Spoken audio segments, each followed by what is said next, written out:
आज जानने की कोशिश करते हैं, बल्कि जानने के नहीं, मेरे कहने का मतलब है कि भारत में ऐसा ब्राह्मणों को क्या लगा जिसकी वजह से उन्होंने आरएसएस को आरएसएस जैसा संगठन बनाया है। तो हम देखते हैं 1848 में महात्मा फुले ने पुणे में महिला स्कूल खोला। क्योंकि अंग्रेज़ों का दौर था, तो ब्राह्मणों ने इसका भयंकर विरोध किया और वो चाहते थे भारत के ब्राह्मण की ऐसा कोई स्कूल या कॉलेज भारत में नहीं खुलना चाहिए। जबकि अंग्रेज़ों का जो दृष्टिकोण था वो सुधारवादी दृष्टिकोण था। तो इसलिए 1848 में महात्मा फुले ने जब स्कूल खोला और ज्योतिबा फुले की क्रांति चल रही थी, तो लोकमान्य तिलक जो थे वो भारतीय राष्ट्रीय कांग्रेस से 1890 में जुड़ जाते हैं और 1891 में एज ऑफ कंसेप्ट विधायक आता है अंग्रेजों की तरफ से। तो उसका विरोध बाल गंगाधर तिलक ने भयंकर अलग तरीके से किया है। ये अधिनियम क्या था कि लड़की के विवाह की जो आयु थी वो 10 से बढ़ा करके 12 साल कर दी गई थी। पहले 10 साल का था, लड़कियों की शादी होना चाहिए, तो 12 वर्ष कर दिया। लोकमान्य तिलक को लगा कि ब्रिटिश सरकार ने हमारी हिंदू सभ्यता या ब्राह्मणों के ब्राह्मणवाद पर प्रहार किया है, कुठाराघात किया है। इसलिए लोकमान्य तिलक ने अपने पत्र केसरी में देश का दुर्भाग्य नामक एक शीर्षक लिखा, जिसमें ब्रिटिश सरकार की नीतियों का विरोध किया। अंग्रेज़ों की सरकार थी तो उसका विरोध किया। ब्रिटिश सरकार का उन्होंने विरोध क्यों किया, ये भी एक महत्वपूर्ण रीजन था। तब ब्रिटिश सरकार जो शिक्षा के क्षेत्र में कार्य कर रही थी, इसलिए लोकमान्य तिलक को लगा कि अब हमारा हिंदू धर्म खतरे में आ जाएगा। जैसा आज के वातावरण में आरएसएस को भी लगता है, बीजेपी को भी लगता है, और मतलब देश की जो सत्तारूढ़ पार्टी है उन सबको लगता है कि हमारा हिंदू धर्म खतरे में। ऐसा ही उनको महसूस हुआ। किससे? लड़की की आयु 10 से 12 वर्ष मतलब 2 साल बढ़ा दी गई। इसलिए देश का दुर्भाग्य लिखा। किसको? अपने ब्राह्मणों को जगाने के लिए। तो अंग्रेजों को लगा तिलक हमारी ब्रिटिश सरकार की नीतियों का विरोध कर रहा है। तिलक जो लोकमान्य तिलक है, ये हमारी ब्रिटिश सरकार की विचारधारा का विरोध कर रहा है। इसलिए भारतीय दंड संहिता की धारा 124 ये यानी देशद्रोह का कानून उस पर लगा दिया गया है। अर्थात देशद्रोह कानून के तहत 27 जुलाई 1897 को गिरफ्तार कर उसको 6 साल के लिए सजा दी गई और आज के बर्मा के मांडले जेल में डाल दिया गया। अंग्रेजों को लगा कि ये हमारे सरकार के खिलाफ, क्योंकि अंग्रेजों ने सुधारवादी नीति लाई थी। जिस प्रकार आज भारत में 124 ये लगाने का जो निश्चय सरकार ने लिया है, मोदी सरकार ने लिया है, ये बहुत ही ज़्यादा निंदनीय है। कोर्ट ने तो इसे मना कर दिया, लेकिन मोदी सरकार भी यही चाहती है कि देश में कोई भी इंसान सरकार के खिलाफ ना बोले। जबकि भारत का संविधान काम कर रहा है। भारत का संविधान काम कर रहा है और वो हर किसी को बोलने की आज़ादी देता है। आप आर्टिकल 15 देखिए, आर्टिकल 19 देखिए। तो ठीक उसी प्रकार अब हम लोगों को एक बात और भी समझना चाहिए, इससे थोड़ा सा याद आ गया कि क्या इस देश की सरकारों ने कभी कहा था 15 लाख मिलेंगे, कभी अच्छे दिन आएंगे, कभी दूध की नदियाँ बहेगी इस देश में बीजेपी की सत्ता आने के बाद? क्या उन सरकारों पर 124 ये नहीं लगाया जाना चाहिए? कौन लगाएगा? इस देश की जनता लगाएगी या सुप्रीम कोर्ट लगाएगा? दोनों को भी राइट है, लेकिन सच्चाई कुछ और है। तो उन्हें खैर मांडला जेल में डाल दिया गया, इसलिए क्योंकि लड़कियों के आयु की उम्र शादी के लिए 10 साल से बढ़ाकर 2 साल ज़्यादा हो गया था। इसका सीधा मतलब है कि विधि द्वारा स्थापित सरकार के प्रति विरोध की भावना भड़काने वाला व्यक्ति, अर्थात सरकार के विरोध में कोई बोलना नहीं चाहिए, और अगर कोई बोलेगा तो उसके लिए 124 ये लगाया जाता है। स्वराज मेरा जन्म सिद्ध अधिकार है, ऐसा वो कह रहे हैं। कौन सा स्वराज था ये? स्वराज कौन सा स्वराज था जो बाल गंगाधर तिलक बोलते हैं? वही हिंदू स्वराज, वही ब्राह्मण स्वराज। इनका मानना था कि चाहे कुछ भी करना पड़े, हमारा राष्ट्र हिंदू होना चाहिए, हमारा राष्ट्र ब्राह्मण का रहना चाहिए, इसमें ब्राह्मणों का ही राज रहना चाहिए। इन्होंने उसकी लड़ाई की थी। और भारत में गणेश पूजा अगर होती है तो वो भी इन्हीं की देन है, बाल गंगाधर तिलक की। इससे पहले गणेश नाम का कोई भारत में भगवान नहीं था। और इसलिए वो, क्योंकि ये ब्राह्मणी सभ्यता के कहना चाहिए कि बहुत ज़्यादा भारतीय सब ब्राह्मण सभ्यता को बनाए रखने के लिए बहुत ज़्यादा उत्साहित थे, और इसलिए इन्होंने केवल यही काम किया है। इसलिए बाल गंगाधर तिलक जो थे वो अंग्रेज़ों से लड़ते रहे। किस लिए? कि जो भारत है वो हिंदू राष्ट्र होना चाहिए। इन्होंने आज़ादी के लिए लड़ाई नहीं की, किसी शिक्षा के लिए लड़ाई नहीं की। इतना ही नहीं, इन्हीं के रहते में कांग्रेस के वो 2 टुकड़े हो गए, एक नरम दल और एक गरम दल, क्योंकि ये गरम दल वाले थे, इनको गरम दल बहुत ज़्यादा अच्छा लगता था। अब दूसरी तरफ चलते हैं कि 1903 में छत्रपति शाहू महाराज ने कोल्हापुर साम्राज्य में, जब उनका राज्य था, तो वहाँ पर 50% आरक्षण लागू किया, छात्रावास बनवाए, मुफ्त शिक्षा की बात की, ताकि सभी धर्म के लोग शिक्षित होना चाहिए। इसके लिए पूरी कोशिश की, और उनका मानना था कि जो माँ बाप अपने बच्चों को स्कूल नहीं भेजना चाहते उनको दंडित किया जाना चाहिए। और इसलिए ये कुणबी जाति से थे, जो छत्रपति शिवाजी महाराज के, कहना चाहिए, नाती या प्रपौत्र जो थे वो ये थे, मतलब छत्रपति शिवाजी महाराज इनके ही वंशज थे। और इसलिए डॉक्टर अंबेडकर ने इनका जो कार्य था, जो शिक्षा के प्रति इनका इस देश के लिए योगदान है, उसको देखकर कहा था कि अगर आप लोगों को दिवाली अगर मनाना है तो वह छत्रपति शाहू महाराज के नाम से मनाना चाहिए, क्योंकि इन्होंने इस देश में छात्रावास खुलवाए, स्कूल खुलवाए, और इतना भयंकर कि प्रत्येक वो खुद जाकर के देखते थे कि इन स्कूलों का हाल क्या है और इस देश का भविष्य किस तरह से आगे बढ़ना चाहिए, ये उनके विचार थे। थोड़ा आगे चलते हैं कि 1915 में डॉक्टर अंबेडकर एमए करते हैं अर्थशास्त्र में, और 1916 में वो जातियों का विश्लेषण कर लेते हैं। 1922 में वो रुपयों की समस्या, इस पर वो शोध पत्र प्रस्तुत करते हैं, और 1923 में बॉम्बे उच्च न्यायालय में वो प्रैक्टिस चालू कर देते हैं। कौन? डॉक्टर अंबेडकर।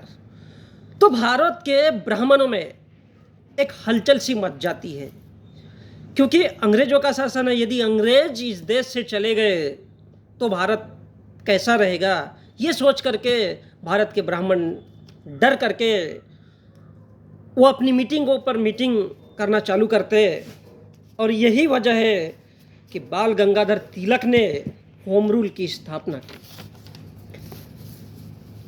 हम देखते हैं कि 1919 में जलियांवाला हत्याकांड होता है, इसकी वजह भी कुछ और ही है।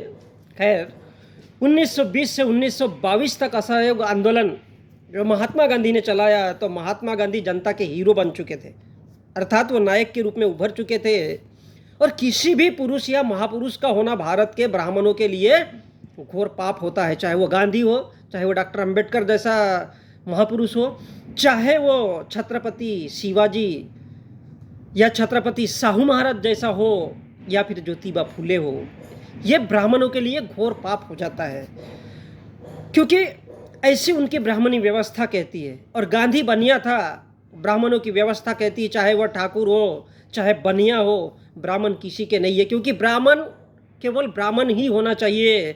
जबकि महात्मा गांधी जो थे वो बनिया थे, क्योंकि ब्राह्मण चाहता है कि उनकी शिक्षा पर कभी किसी का अधिकार नहीं होना चाहिए और कोई हीरो भी नहीं होना चाहिए। तो ध्यान रहे कि सबसे पहले ज्योतिबा फुले, फिर साहू महाराज और फिर डॉक्टर अंबेडकर और फिर गांधी, जो कहीं ना कहीं शिक्षा या हिंदू मुस्लिम की एकता की जो बात कर रहे थे, जो ब्राह्मणों के लिए उचित नहीं था। ब्राह्मण इसको घोर पाप समझते थे और इसलिए ब्राह्मणों की मीटिंग दर मीटिंग, उनका आपस में जमावड़ा और उनके जो विचार दर्शन होते थे वो आपस में चलते रहे। और इसलिए ब्राह्मणों को लगा कि भारत से ब्राह्मणों की शिक्षा या उनका धर्म, आर्थिक नीति, सामाजिक नीति, संस्कृति आदि को धक्का ना पहुँचे। इसीलिए बाल गंगाधर तिलक ने 1915 और 16 में होम रूल लीग की स्थापना की। अब ये सवाल उठता है कि होम रूल क्या है। तो होम रूल का उद्देश्य था स्वशासन, यानी खुद का, हमारा, यानी ब्राह्मणों का शासन इस देश पर होना चाहिए, जिसमें ब्राह्मणी व्यवस्था हो, जिसमें हिंदू धर्म हो। इसलिए बाल गंगाधर तिलक ने कहा था कि स्वराज्य मेरा, मैं अंग्रेजों से नहीं लड़ना चाहूँगा, स्वराज्य यानी जो पहले से चली आ रही है प्रथा, जो पहले से रूढ़ियाँ चली आ रही है, ऐसा ही शासन हमारा होना चाहिए। इसके लिए वो कहते हैं कि स्वराज मेरा जन्मसिद्ध अधिकार है, अर्थात भारत में ब्राह्मणी व्यवस्था को लागू करना ही मेरा अधिकार है और मैं इसे जायज़ मानता हूँ। मैं जो भी कार्य करना पड़े इसके लिए, मैं सिर्फ इसके लिए कार्य करूँगा, ना कि मैं अंग्रेज़ों से लड़ाई करूँगा। लेकिन दूसरी तरफ ज्योतिबा फुले, साहू महाराज की क्रांति से बाल गंगाधर तिलक और ब्राह्मण डर गए थे, क्योंकि अंग्रेज़ों का दृष्टिकोण भी भारतीय समाज की सुधारवादी व्यवस्था में विश्वास करता था। तो इसके लिए बाल गंगाधर तिलक ने सन 1894 में गणेश पूजा की शुरुआत की और इसकी पूजा भी सार्वजनिक करवाई, ताकि अधिक से अधिक लोगों को मालूम हो, अधिक से अधिक इसका प्रचार प्रसार हो सके और ज़्यादा से ज़्यादा लोग जुड़ सके और उनके ब्राह्मणों की बातों को समझ सके। इससे पूजा पाठ करवाई, जिससे लोगों का मिलना जुलना होगा और लोग जागृत होंगे, जिससे ब्राह्मणी व्यवस्था किसी भी हाल में यथावत रहनी चाहिए जैसा पहले से चली आ रही। क्योंकि कुछ अंग्रेजों ने भी सुधारवादी आंदोलन लाए, क्योंकि बीच बीच में ज्योतिबा फुले, छत्रपति साहू महाराज और फिर डॉक्टर अंबेडकर जैसे महापुरुषों ने जो आंदोलन खड़ा किया था वो भारत के ब्राह्मणों के लिए असहनीय था। तो स्वराज की क्रांति प्रारंभ की और भारत को ब्राह्मणी राज्य बनाने के लिए बाल गंगाधर तिलक ने एक ध्वज बनाया, जिसमें 5 लाल और 4 हरी तिरछी पट्टियां थी और बीच में 7 सितारे भी थे। क्योंकि लोकमान्य तिलक का मानना था, यदि हम अंग्रेजों से लड़ते हैं तो अंग्रेज हमारी ब्राह्मण सभ्यता, हिंदू सभ्यता, हिंदू रूढ़िवादी, हिंदू शिक्षा, हमारी जो जाति बनाई गई है हमारे द्वारा वह, और जो शूद्र इस देश में प्रचलित है, उन सब का सत्यानाश कर सकते हैं। इसलिए उन्होंने होम रूल बनाकर और गणेश पूजा करके उसे सार्वजनिक कराया, ताकि ज़्यादा से ज़्यादा लोगों को ब्राह्मण या हिंदू बनाया जा सके। लेकिन बहुत से लोग इससे टूटते चले गए और 1920 में होम रूल जो लीग था वो भारतीय राष्ट्रीय कांग्रेस में घुस गया, मतलब उसमें विलीन हो गया वो, जिससे कांग्रेस में ब्राह्मणी सभ्यता घुस गई और उन्होंने गांधी की विचारधारा को आगे बढ़ाया। ज्योतिबा फुले, साहू महाराज आदि का शिक्षा में योगदान और डॉक्टर अंबेडकर का उस समय तक वकालत करना ब्राह्मणों के नाक मुंह में घुस गया और गांधी की 1920 की लोकप्रियता ब्राह्मणों के गले नहीं उतरी। तो इस प्रकार उन लोगों ने विचार विमर्श किया कि अब हमको क्या करना चाहिए। इसके लिए मीटिंगें की, लोगों से मिलते रहे, इस देश के जो उनके पढ़े लिखे लोग थे, क्योंकि सबसे पहले जब अंग्रेजों ने शिक्षा का माध्यम अगर सामने लाया तो उसमें सबसे पहले ज़्यादातर लोग ब्राह्मण ही शिक्षित हुए और दूसरे किसी को वो मौका नहीं मिलता था। तो ब्राह्मणों को लगा कि कांग्रेस जैसा हमारा भी एक सामाजिक, सांस्कृतिक, राजनीतिक तौर से एक ऐसा संगठन होना चाहिए। इसलिए उनका विचार विमर्श हुआ और उनको लगा ब्राह्मणों को कि जिसका उद्देश्य भारत के ओबीसी, एसटी और एससी को शिक्षा, मानसिक, शारीरिक रूप से जैसे का तैसा गुलाम बना के रख सके, ऐसी ब्राह्मण व्यवस्था की हमें आवश्यकता है और ऐसे हमें एक नए संगठन की आवश्यकता है। इसलिए भारत के ब्राह्मणों ने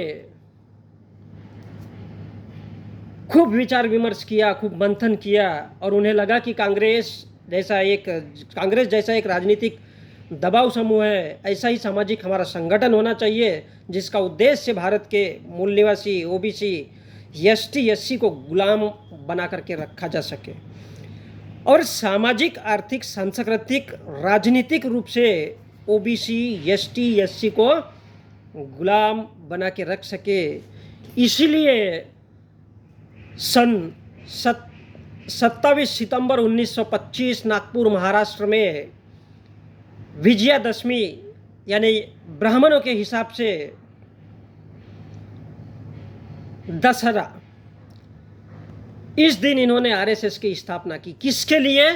ताकि अंग्रेजों के द्वारा कुछ ज्योतिबा फुले, साहू महाराज और डॉक्टर अंबेडकर इनके विचारों को वापस किस तरह से दफनाया जा सके जो धीरे धीरे ऊपर आ रहे, और किस तरह से समाज में ब्राह्मणी व्यवस्था कायम रहना चाहिए, इसके लिए इन्होंने 27 सितंबर 1925 को नागपुर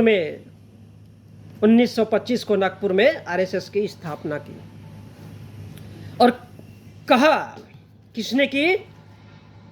डॉक्टर केशवराव बलिराम हेडगेवार ने की। और कहा मैं आज संघ की स्थापना की घोषणा करता हूँ। संघ अर्थात संगठन, और ये किसके दिन? दशहरे के दिन।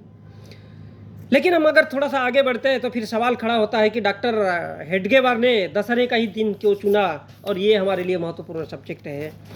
विजयादशमी यह भारत में खास महत्व रखता है क्योंकि कलिंग युद्ध के बाद, अब थोड़ा सा पीछे चलते हैं, कलिंग युद्ध के बाद बौद्ध सम्राट अशोक ने अपनी तलवार तोड़कर भविष्य में कभी युद्ध ना करने की, कभी हिंसा ना करने की शपथ ग्रहण कर ऐसी 10 प्रतिज्ञाएं अपनाई थी। वह इस प्रकार है कि भगवान नहीं है, या यह शाश्वत सत्य है, भगवान नहीं है, मैं झूठ नहीं बोलूँगा, मैं कभी हिंसा नहीं करूँगा, मैं कभी चोरी नहीं करूँगा, मैं कभी धन संग्रह नहीं करूँगा, ब्रह्मचर्य का पालन करूँगा। इस प्रकार से ऐसी 10 प्रतिज्ञाएं जो भारत के बौद्ध विचार मार्गों में पाई जाती है, और उसको दफन करने का ही एक प्रयास था। क्योंकि विजयादशमी का जो मतलब है, अर्थात 10 प्रतिज्ञा या शील का पालन करने की शपथ लेकर बौद्ध धर्म को स्वीकार किया और भिक्षु बन गया, यह विजयादशमी था। ये दिन, जिस दिन सम्राट अशोक ने अपनी तलवार तोड़ी थी, बौद्ध सम्राट ने, वो विजयादशमी का। और वो लिखते हैं कि भैया मैं आज के बाद ऐसी 10 प्रतिज्ञाएं कर रहा हूँ कि मैं जीवन में कभी नहीं करूँगा। क्या नहीं करूँगा? मैं हिंसा नहीं करूँगा। और इस प्रकार से ये जो 10 शील होते हैं उनके लिए, इसलिए उनको अपने आप पर, मनुष्य के अपने आप पर ये 10 शीलों का पालन करने वाले इंसान को कहा जाता है, और वो ऐसी प्रतिज्ञा करते हैं। ठीक उसी प्रकार इन लोग उसको, अब देखिए वो आरएसएस किस तरह से उसको परिभाषित करता है, लेकिन आरएसएस ने विजयादशमी को दशहरे में बदल दिया और दशहरा त्यौहार हो गया। क्योंकि बौद्ध सम्राट अशोक ने अपनी तलवार तोड़ी थी और आरएसएस के लोगों ने शस्त्र या तलवार इत्यादि की पूजा पाठ शुरू करवाई, अर्थात दशहरा मनाया। इसका मतलब ये है, बौद्ध सम्राट अशोक द्वारा 10 प्रतिज्ञाओं का दमन या 10 का पालन करने वाले को दूर करना, अलग करना, हटाना, निकालना, गायब करना। कहने का मतलब साफ है, 10 शीलों का पालन करने वाले को दूर करो, उसे हटाओ। और इसलिए कहा गया 10 हरा, 10 हरा, इन 10 की जो बात करता है उसको दूर करो। यही दशहरा, इसी के साथ आरएसएस का प्रारंभ होता है, जो ब्राह्मणों के हितों की रक्षा करता है। और ये त्यौहार, ये जो त्यौहार है दशहरा और विजयादशमी, ये एक आपस में अलग संघर्ष बताता है। तो सीधी सी बात है, कहने का मतलब है कि जो भारत का आरएसएस है वो अ, ज्योतिबा फुले, छत्रपति साहू महाराज और डॉक्टर अंबेडकर, इनके जैसे ऐसे तमाम जो शिक्षा और बराबरी की बात करते हैं, इन सब को इस देश के वास्तविकता से हटाने के लिए और ब्राह्मणी व्यवस्था कायम रखने के लिए आरएसएस की स्थापना की गई। मैं संजय।